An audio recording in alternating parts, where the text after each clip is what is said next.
अभी हम थोड़ा कंसेप्चुअल नॉलेज लेंगे, सो लेट मी ओपन।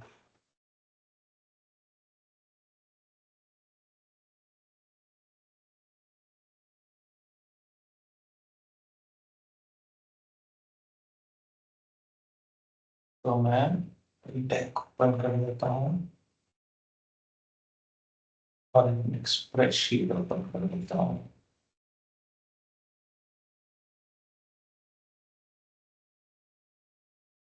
ठीक है। सो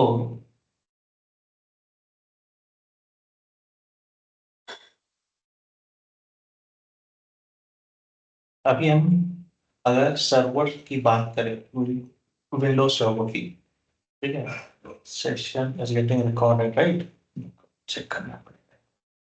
हाँ, सो अगर हम सर्वर की बात करें, सो विंडोज सर्वर 2019, राइट। सो विंडोज सर्वर पे जाने से पहले अगर हम समझेंगे ऑपरेटिंग सिस्टम क्या है। ठीक है, तो ऑपरेटिंग सिस्टम क्या है बेसिकली? सो एक सॉफ्टवेयर प्रोग्राम है जो हमको कंप्यूटर हार्डवेयर से कम्युनिकेट करने और उसे ऑपरेट करने में हमारी सहायता करता है, हमारी मदद करता है। ठीक है, अभी जब हम टाइप ऑफ ऑपरेटिंग सिस्टम बोलते हैं तो हमारे पास दो दो ही टाइप के ऑपरेटिंग सिस्टम है। यहाँ तो हमारे पास सर्वर ओएस है, यहाँ तो क्लाइंट ओएस है। अभी हम यहाँ पे विंडोज की बात कर रहे हैं, तो यहाँ पे जो मैंने एग्जाम्पल्स दिए हैं वो विंडोज के दिए हैं।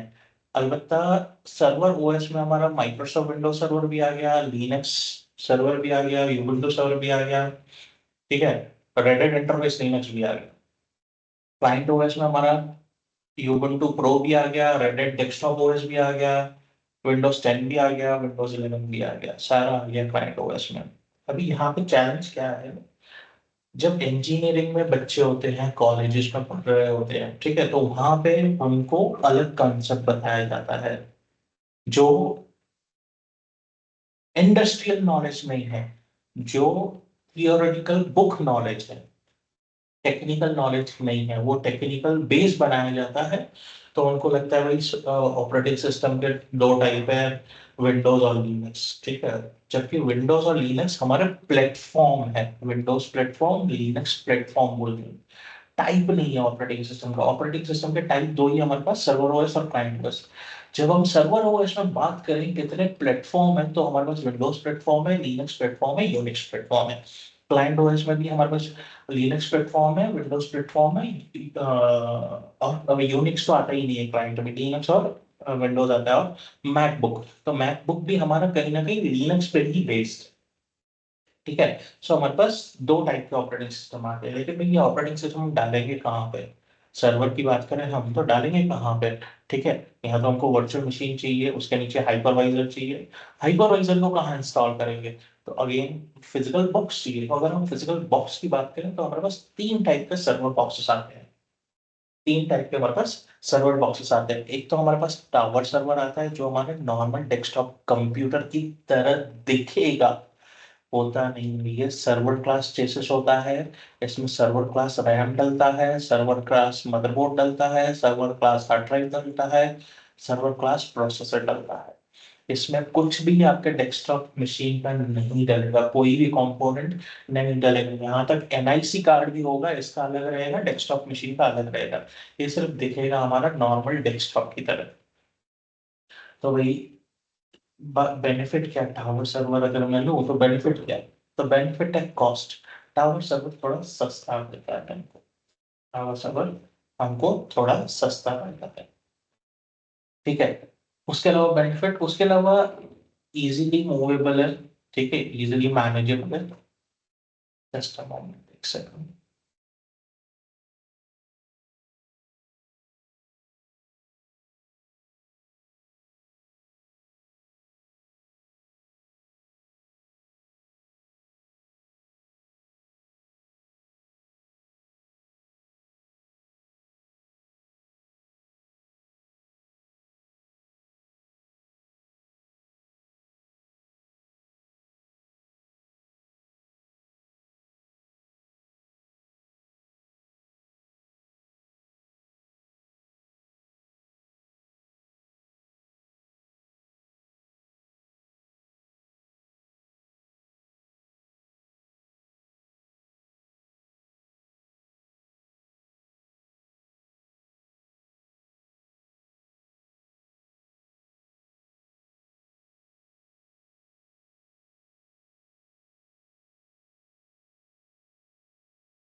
सो हम बात करें अगर सर्वर ओएस की, सॉरी टावर सर्वर की, तो इज कॉम्पैक्ट डिजाइन है इसका, कॉम्पैक्ट डिजाइन सॉरी थोड़ा बल्कि डिजाइन है। अगर हमको मल्टीपल सर्वर्स रखने हैं, मुझे अगर 5 सर्वर रखने हैं तो 5 सर्वर अलग अलग रखने पड़ेंगे, मैं एक के ऊपर एक स्टैक नहीं कर सकता। ठीक है। इसके बाद हमारे पास रैक माउंट सर्वर है, ये रैक में माउंट किए जाते हैं। ये जो हम सर्वर देख रहे हैं, ठीक है, तो ये यहाँ पे ये स्क्रू का स्पेस होता है रैक में माउंट करने के लिए। और ये जो हम सिल्वर स्ट्रिप देख रहे हैं, ठीक है, ये तो पावर बटन हो गया। ये जो सिल्वर स्ट्रिप देख रहे हैं हम, ये सिल्वर स्ट्रिप, इसको हम जैसे हम मोबाइल का फ्लिप कवर निकालते हैं या रिमोट का पीछे का फ्लिप कवर निकालते हैं, उसी तरीके फ्लिप ओपन हो जाता है, ताकि हम सर्वर का कोई भी मेंटेनेंस टास्क कर सकें, जैसे ये हार्ड ड्राइव रिप्लेस करनी है, ठीक है, या कुछ मेंटेनेंस करना है। ठीक है। कैबिनेट तो ओपन होगा ही कोई कंपोनेंट चेंज करने के लिए, लेकिन मेंटेन करने के लिए, बेसिक मेंटेनेंस के लिए हम इस फ्लिप को निकाल कर री इंसर्ट कर सकते हैं, लॉकिंग सिस्टम आता है। ठीक है। अभी बेनिफिट क्या है रैक माउंट सर्वर का, पहले तो इसका बेनिफिट है कि ये एक के ऊपर एक स्टैक किया जा सकता है रैक में, कॉम्पैक्ट फॉर्म है इसका। ठीक है, इसका हमारे पास कॉम्पैक्ट फॉर्म है। और इम्पोर्टेंट थिंग, ये हमारे टावर सर्वर से महंगा होता है हमेशा, टावर सर्वर से महंगा होता है। लेकिन इसका अभी, अब मैं समझे 64 GB सर्वर इधर ले रहा हूँ, 64 GB रैम वाला, हो सकता है ये कॉस्टली हो, लेकिन इसका परफॉर्मेंस कहीं ना कहीं टावर सर्वर से मेरा बेटर होगा। क्यों बेटर होगा? फर्स्ट ऑफ ऑल इसका कूलिंग बेटर हो जाएगा। कूलिंग कैसे बेटर होगा? ये मेरा कहीं पे भी स्टैक नहीं हो सकता। इसको मैं डेडिकेटेड एसी नहीं दे सकता, मैं इसको सर्वर रैक में लगा सकता हूँ और इसके पीछे cooling system, dedicated cooling system लग सकता है।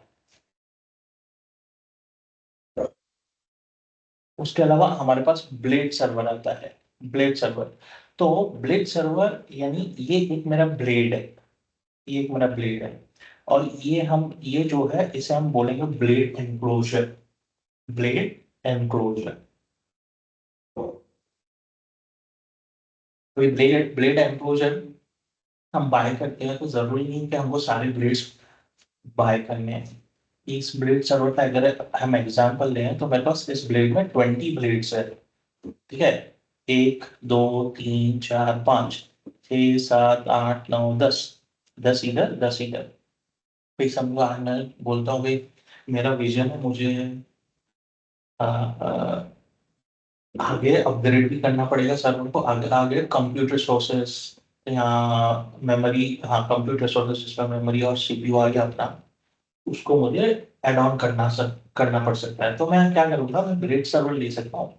तो मैं ब्लेड एनक्लोजर ले लूंगा, भाई मुझे आज 2 ब्लेड की जरूरत है, मैंने आज 2 ब्लेड ले ली। फिर 6 महीने के बाद मुझे और एक या 2 ब्लेड डालनी है, मैं डाल सकता हूँ। फिर 2 साल के बाद मैं ब्लेड डाल सकता हूँ, फिर 2 साल के बाद मैं ब्लेड डाल सकता हूँ, जैसे मेरी रिक्वायरमेंट बढ़ती रहेगी। तो मुझे एट ए टाइम सारी ब्लेड्स बाय करने की जरूरत नहीं है। तो बेनिफिट क्या होगा भाई, मेरा एट टाइम पैसा इन्वेस्ट नहीं होगा। ठीक है। अभी जनरली हम एंटरप्राइज क्लास में इन दो सर्वर्स को ही यूज करते हैं। Desktop servers generally small organisation के लिए या कोई ब्रांच ऑफिस के लिए ही यूज किए जाते हैं, जहाँ स्मॉल ब्रांच ऑफिस हो या स्मॉल ऑर्गेनाइजेशन हो, उसके लिए ही टावर सर्वर। आजकल तो स्मॉल ऑर्गेनाइजेशन भी रैक माउंट सर्वर यूज करती है, परफॉर्मेंस और कैपेसिटी के हिसाब से। नहीं तो जनरली हम रैक माउंट सर्वर्स और ब्लेड सर्वर्स ही यूज करते हैं। अभी इसको मैं डिटेल में नहीं जाऊंगा, क्योंकि इसमें डिफरेंट डिफरेंट मेक है हमारे पास। लेनोवो है, एचपी है, डेल है। In the same manner blade servers में भी हमारे पास डेल एचपी लेनोवो है, टावर सर्वर्स में भी डेल एचपी लेनोवो है। तो उनके अलग अलग सीरीज आती है, अलग अलग मॉडल्स आते हैं, अलग अलग मॉडल्स में अलग अलग कॉन्फ़िगरेशन आता है। वो बहुत डिटेल हार्डवेयर अंडरस्टैंडिंग हो गया, जब हमको बाय करना है तब हम उस पर फोकस कर सकते हैं। अभी हमको सिर्फ इतना बेसिक अंडरस्टैंडिंग समझिए कि हमारे पास टावर सर्वर आता है, रैक माउंट सर्वर आता है, ब्लेड सर्वर आता है, और इस तरह कुछ देखते हैं।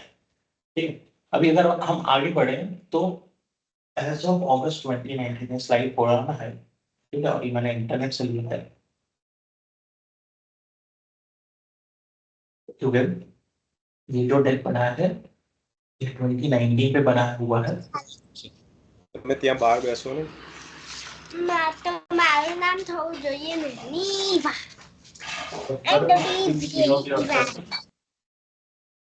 ठीक है, सो हमारे पास एज ऑफ 2019 विंडोज शेयर का, विंडोज के डेस्कटॉप ओएस का मार्केट में क्या शेयर है? तो विंडोज का शेयर है मार्केट में ऑलमोस्ट 90%, 88% है। लिनक्स का है 2% और मैकबुक का है 10%। नो डाउट लास्ट 4-5 साल में ये शायद कुछ चेंज हुआ होगा, लेकिन स्टिल मेनली विंडोज ही है। विंडोज स्टिल 75% तो है ही, 75% से नीचे नहीं है वो। अभी इस 75% में भी ओवरऑल शेयर क्या है? तो ओवरऑल हमारा एक्सपी तो खत्म हो गया है, एक्सपी का शेयर है ही नहीं। ये 2019 का डेटा है, से डेटा पुराना है। विंडोज 7 30% तो होगा नहीं। विंडोज 7 रेयर केस में 5% बचा होगा अभी। विंडोज 8 8.1 खत्म हो गया है, 8.1 हार्डली 1% होगा। विंडोज 10 हमारा होगा 50% हम कंसीडर कर सकते हैं। और जो विंडोज 11 है बाकी का 35% कंसीडर कर सकते हैं या 45% कंसीडर कर सकते हैं। ठीक है, तो ये हमारा मार्केट शेयर है विंडोज के डेस्कटॉप ओएस का, जो एंड यूजर मशीन से एंड यूजर मशीन। ठीक है, अभी विंडोज सर्वर की अगर हिस्ट्री जाने हम, तो सबसे पहले विंडोज एनटी 3.5 3.1 आया, उसके बाद विंडोज सर्वर 3.5 आया, 3.51, विंडोज एनटी 4.0 आया। अभी 4.0 जो था उसने मार्केट शेयर में एक बड़ा तूफान ला दिया। क्या तूफान ला दिया? कि माइक्रोसॉफ्ट ने विंडोज एनटी 4.0 के साथ डायरेक्टरी सर्विसेज लॉन्च की, जिसे हम बोलते हैं new technology directory services. New technology directory services.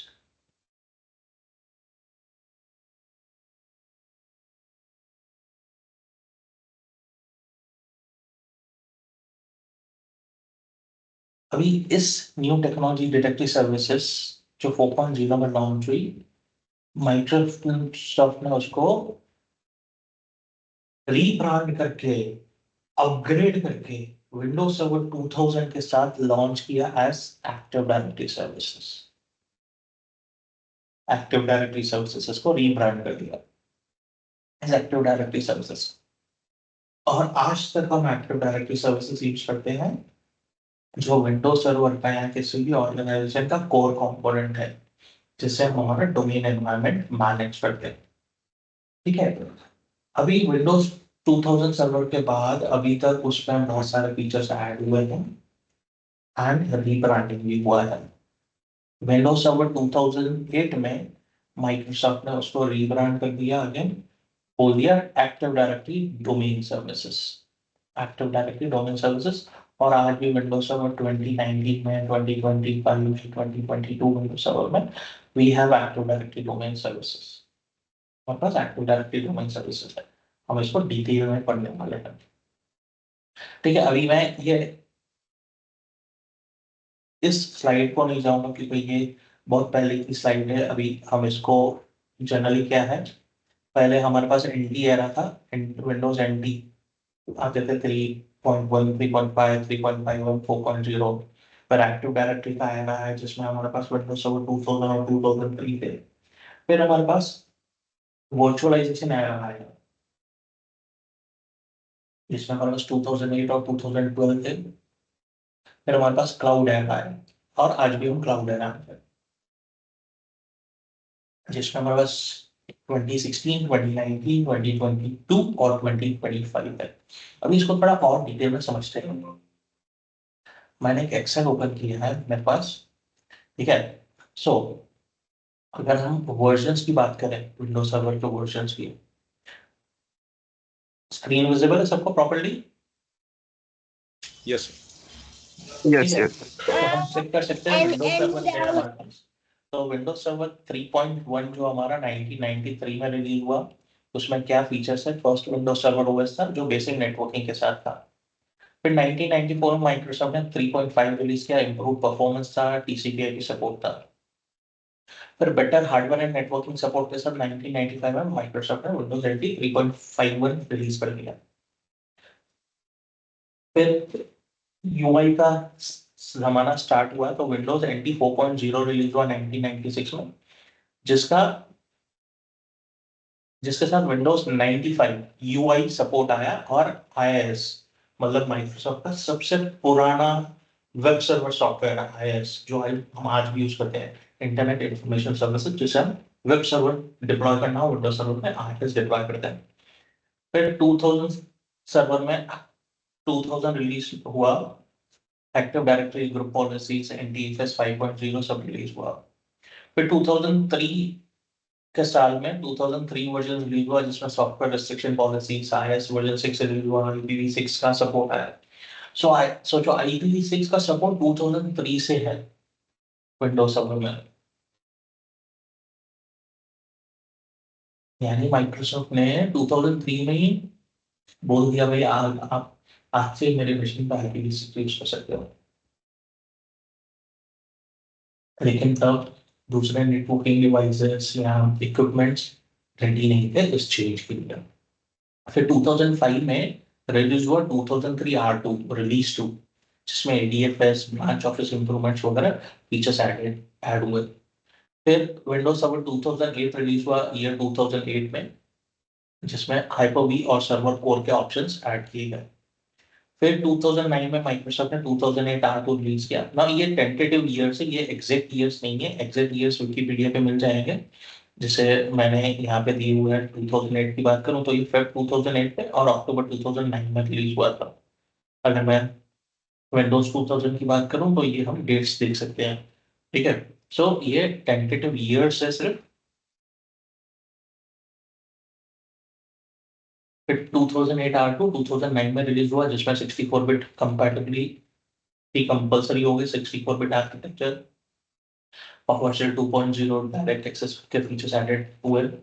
Version 2000 Windows server 2012 version release हुआ 2012 में, जिसमें PowerShell 3.0 स्टोरेज स्पेसेस और अपना SMB server message block protocol 3.0 release हुआ। फिर 2013 में माइक्रोसॉफ्ट ने 2012 R2 रिलीज किया, जिसमें faster virtual machine migration work folders वगैरह फीचर्स एडेड किए गए। अभी विंडोज सर्वर 2016 हम generally most of the environments में 16 और 19 यूज कर रहे हैं। 16 रिलीज किया गया 16 में, और Windows defender advance threat protection container scanner nano server के फीचर्स ऐड किए गए। फिर 2018 में माइक्रोसॉफ्ट ने रिलीज किया विंडोज सर्वर 2019 हाइब्रिड क्लाउड का कॉन्फ़िगरेशन दिया अज़ूर के साथ, स्टोरेज माइग्रेशन का फीचर्स दिए। फिर 2021 में माइक्रोसॉफ्ट ने विंडोज सर्वर 2022 रिलीज किया, जिसे सिक्योर्ड कोर सर्वर TLS 1.3 का सपोर्ट दिया, एसएमबी ओवर क्विक दिया। और 2024 में माइक्रोसॉफ्ट ने विंडोज सर्वर 2025 रिलीज दिया है, जिसमें ज्यादा एम्फसाइज किया है हाइब्रिड एनवायरनमेंट की तरफ या क्लाउड एनवायरनमेंट की तरफ। अभी अगर हम विंडोज क्लाइंट वर्जन की बात करें तो क्लाइंट में भी हमारे पास बहुत सारे वर्जन है। अभी हम विंडोज 11 यूज कर रहे हैं। अभी हम सब वर्जन में ज्यादा मैनेज होता है। पहले हर 2-3 साल पे वर्जन आता था। अभी विंडोज 10 जो रिलीज हुआ 2015 में, उसके बाद विंडोज 11 आया 2021 में, 6 साल के बाद। ये सबसे लॉन्ग ड्यूरेशन था माइक्रोसॉफ्ट का नया वर्जन लेने में। सब रिलीज तो है ही अपने पास, 1904 है, 1908 है, सॉरी 1906 है, 1909 है, फिर 2004 है, यानी ये सब वर्जन तो है ही अपने पास। 21H1 है, 21H2 है, 2H 22H1 है, 22H2 है, एक्सेट्रा। ठीक है, सो ये एक रिलीज है। ये मैं सारा कंटेंट शेयर कर दूंगा चैट में, सो आप रेफर कर सकते हैं। उसके बाद अगर हम फीचर कंपेरिजन विंडोज सर्वर की बात करें तो विंडोज सर्वर के एडिशंस में हमारे पास मल्टीपल एडिशंस है।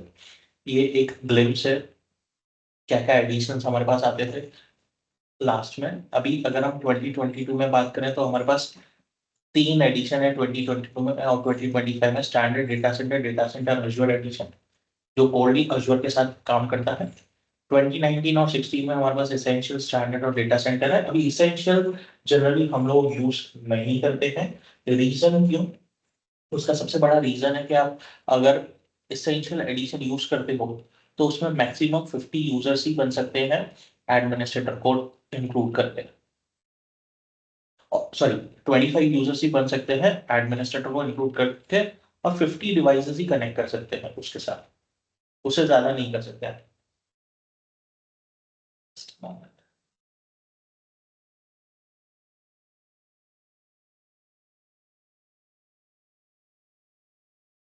संतोष भाई, हाँ मैं थोड़ा मैरिज में जा रहा हूँ, आप कंटिन्यू हम्म, रखिएगा, ठीक है? ठीक है ओके, फिर बाद में मैं ये देख लूंगा प्रदीप से, ठीक है। चलेगा ना? हाँ चलेगा, मैं मेरे जब को कोई प्रॉब्लम नहीं है। सी ओके, एक्चुअली सोसाइटी में है ना, वो जाना पड़ेगा इसलिए। मैं स्क्रीन शेयर कर रहा हूँ उसके लिए। हाँ मैं लीव कर रहा हूँ। हाँ ठीक है, बढ़िया। ओके ओके, चलो।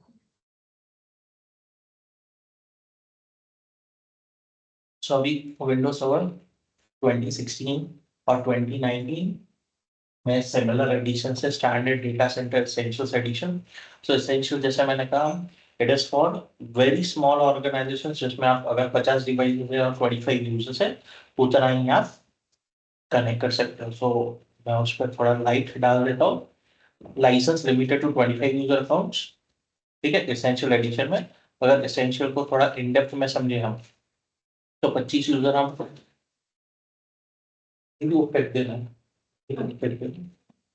25 यूजर्स ये कर सकते हैं, क्रिएट कर सकते हैं, और 50 डिवाइसेस ही एक्टिव डायरेक्टरी में ज्वाइन करवा सकते हैं। और एक्टिव डायरेक्टरी में कुछ फीचर्स लिमिटेड है, और ये हमारा विंडोज 10 के कोड पे बेस्ड है, जबकि डेटा स्टैंडर्ड एडिशन और स्टैंडर्ड एडिशन हमारा विंडोज 10 के कोड पे बेस्ड नहीं है।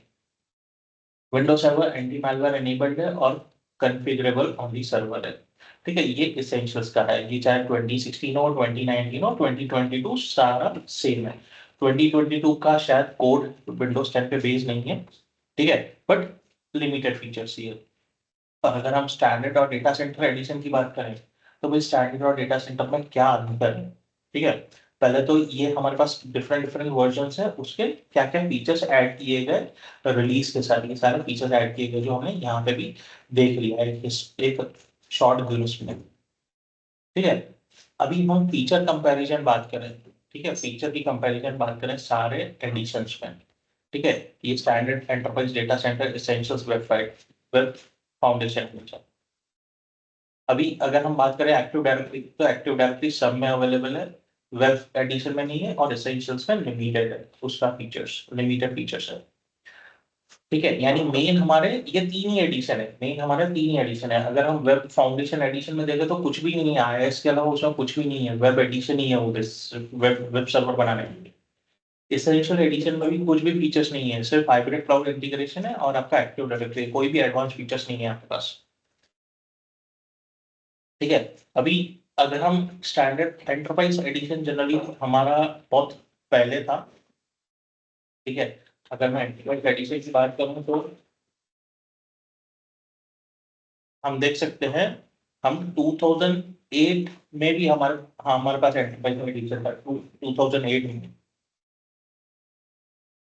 2008 में हमारे पास एंटरप्राइज एडिशन था, ठीक है। उसके बाद हमारे पास एंटरप्राइज एडिशन है ही नहीं, हमारे पास स्टैंडर्ड और डेटा सेंटर ही है 2012 से। एसेंशियल स्टैंडर्ड डेटा सेंटर, ये हमारे तीन एडिशंस मेन रहे हैं हमेशा, ठीक है। तो स्टैंडर्ड और इस डेटा सेंटर की हम मेनली कंपैरिजन करेंगे तो एक्टिव डायरेक्टरी दोनों में सपोर्टेड है।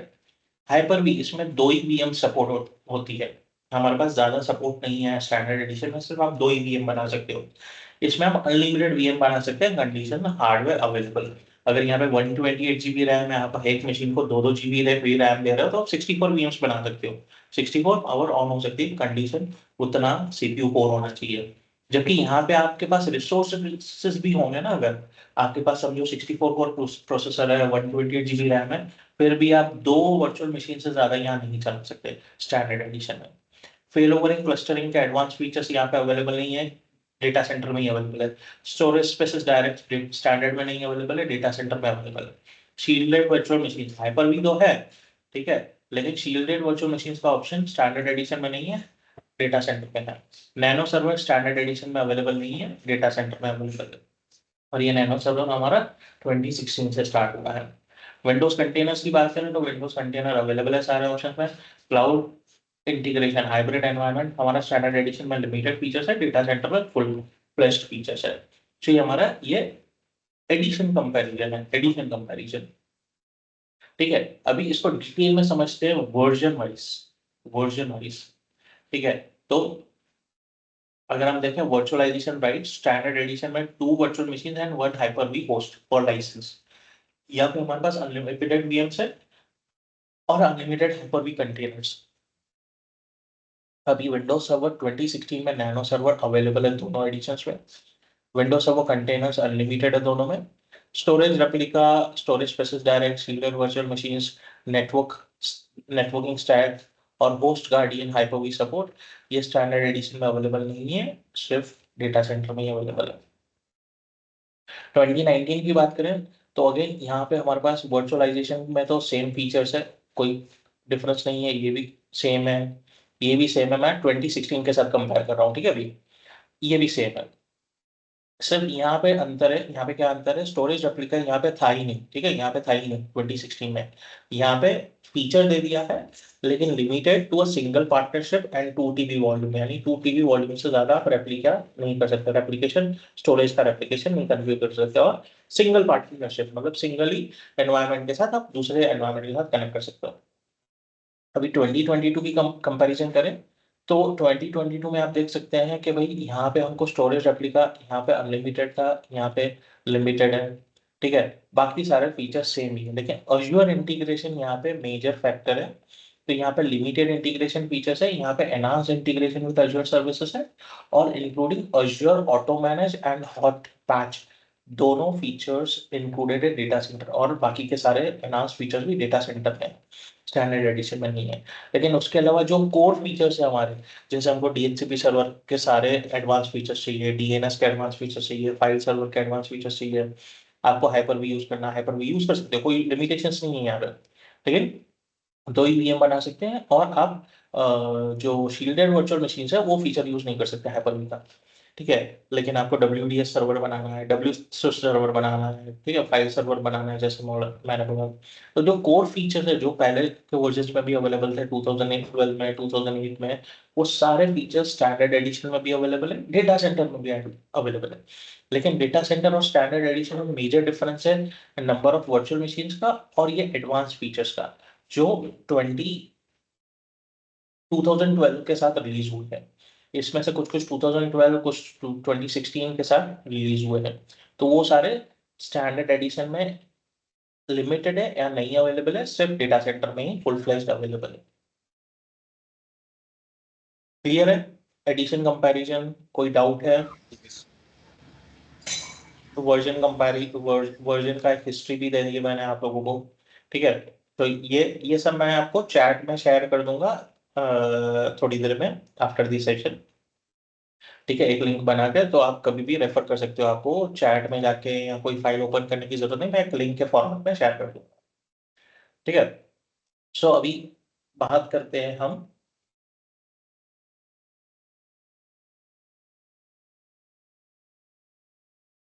नेटवर्किंग फंडामेंटल्स की। तो हमारे पास जनरली कम्युनिकेशन टाइप्स की बात करें नेटवर्किंग में, तो हमारे पास 3 टाइप के कम्युनिकेशन होते हैं, unicast 1 to 1, multicast 1 to many, broadcast 1 to all। अभी ये ब्रॉडकास्ट फीचर हमारे पास IPv4 में अवेलेबल है, IPv6 में अवेलेबल नहीं है। तो IPv6 में ब्रॉडकास्ट को रिप्लेस कर दिया है एनीकास्ट से, जो 1 to क्लोजेस्ट हुआ, 1 to क्लोजेस्ट। तो ये हमारे बेसिकली कम्युनिकेशन टाइप से, ये हमको याद रखने हैं, क्योंकि जब भी हमारा डेटा ट्रांसमिट होगा, जैसे हम DHCP सर्वर पढ़ेंगे या DNS सर्वर पढ़ेंगे, तो कौन सा कम्युनिकेशन टाइप यूज होगा, हम उस मीडियम को समझेंगे, भाई ये कम्युनिकेशन, ये पैकेट ऐसे कम्युनिकेट होता है, या ये रिक्वेस्ट ऐसे कम्युनिकेट होता है। तो हमको ये समझना है, ये याद रखना है, ये जब तक हम IT में हैं तब तक इसका जरूरी जरूरी रहेगा, ठीक है। एक एग्जाम्पल हम ले लेते हैं, ठीक है, यूनिकास्ट मल्टीकास्ट ब्रॉडकास्ट का हम रियलिस्टिक प्रैक्टिकल एग्जाम ले लेते हैं, एग्जाम्पल ले लेते हैं, सॉरी, हम IT का एग्जाम्पल ले लेते हैं, ठीक है।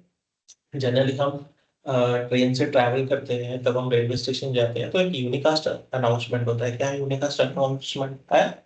सो अनाउंसमेंट है, mister Pankaj Gupta come to the inquiry counter या come to the help counter. तो ये एक यूनिकास्ट मैसेज है।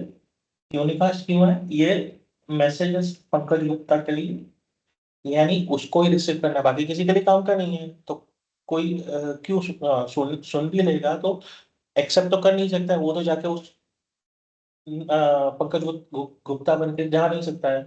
तो it is an example of one two one. एक बंदे के लिए अनाउंसमेंट हो रहा है, एक बंदे के लिए ही, उसी बंदे के लिए। So it is one two one communication. It is an example of unicast. Multicast का एग्जाम्पल समझे वन टू मैनी। वो तो वन टू मैनी में क्या एग्जाम्पल है? फॉर एग्जाम्पल रेलवे स्टेशन पे दूसरे टाइप का अनाउंसमेंट होता है, ट्रेन नंबर 29526 प्लेटफॉर्म नंबर 2 पे आने वाली है। तो ये अनाउंसमेंट है one two all, sorry one two many. Many किस लिए है? उन्हीं पैसेंजर्स के लिए जो उस ट्रेन से ट्रैवल करने वाले हैं। बाकी जो पैसेंजर दूसरे ट्रैवल से करने वाले हैं, या किसी और को लेने आए हैं, किसी को ड्रॉप करने आए हैं, तो उनके लिए तो काम का है ही नहीं, क्योंकि वो तो इस ट्रेन से ट्रैवल नहीं कर रहे हैं। तो सारे लोगों के लिए, सारे लोगों के लिए तो है नहीं। It is one two many communication, it is not one one two all. ठीक है, जस्ट अ सेकेंड।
सॉरी। सो ये वन टू मैनी कम्युनिकेशन है, सारे लोगों के लिए नहीं है जो रेलवे स्टेशन पर खड़े हैं, सिर्फ उन्हीं लोगों के लिए है जो उस ट्रेन से ट्रैवल करने वाले हैं। उसके अलावा एक इम्पोर्टेंट अनाउंसमेंट होता है हमारे रेलवे स्टेशन पे, जेब खतरों से सावधान रहे। तो ये किसके लिए है? ये सबके लिए है। वो अनाउंसमेंट सबके लिए है, वन टू ऑल। ठीक है। क्यों वन टू ऑल? बिकॉज ये जो जेब कतरा है, जो पिक पॉकेटर है, उसके लिए भी है। और जो पैसेंजर्स रेलवे स्टेशन पे आए हैं, चाहे वो किसी ट्रेन से ट्रैवल कर रहे हो, किसी को ड्रॉप करने आए हो, किसी को पिकअप करने आए हो, सबके लिए। So it is an example of one two all communication. अभी हम नेटवर्किंग की बात करें तो नेटवर्क क्या है और नेटवर्किंग क्या है? ठीक है, नेटवर्क क्या है, नेटवर्किंग क्या है? तो ये मेरे पास एक डायग्राम है, ये डायग्राम है। ठीक है, अगर हम इसको ध्यान से देखें तो यहाँ पे मेरा इंटरनेट आ रहा है राउटर पे, राउटर से फायरवॉल में आ रहा है, फायरवॉल से आगे डिस्ट्रीब्यूटर है स्विचेस पे। ठीक है, इस स्विच पे हो रहा है, फिर यहाँ से इस स्विच पे हो रहा है, यहाँ से एपी लगा हुआ है मेरा, तो वायरलेस सिग्नल्स के थ्रू ट्रांसमिट हो रहा है। यहाँ पे सर्वर्स है, मेरे सर्वर्स पे कम्युनिकेशन हो रहा है, इस स्विच से क्लाइंट्स को मिल रहा है, राइट। सो ये मेरा बेसिकली नेटवर्क है। नेटवर्क क्या है? Interconnection of devices. जब डिवाइसेस एक दूसरे के साथ कनेक्टेड रहते हैं, उसे हम नेटवर्क कहते हैं। तो नेटवर्किंग क्या है?